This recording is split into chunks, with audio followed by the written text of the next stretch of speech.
In the world of training, it is a world of what you call ideals and perfection. So when I go to organizations and I talk to them about encouraging trial and errors and failures within the learning environment, they somehow sort of frown on me and says, no, why don't we teach them the best practices, and why don't we teach them the way it should be done this way, rather than focusing on letting them do trial and error.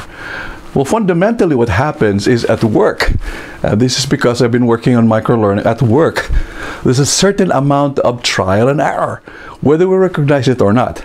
So for example, you give them my procedure, step 1 to 10.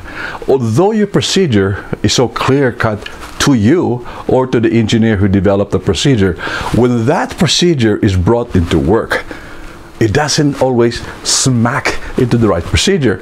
The learner, whether it's by personal variation or either by personal background, the learner has to figure out a way to apply this. That's why there's what you call the application part, because they need to apply it. So in reality, even if we give them a perfect 10-step process, at actual work, there's a certain amount of trial and error. Now, the most highly performing managers, leaders, and workers understand this very well, and they don't worry about it. They don't explain about it. They don't make an excuse. You try it, it fails. You try it, it fails. You try it, it fails.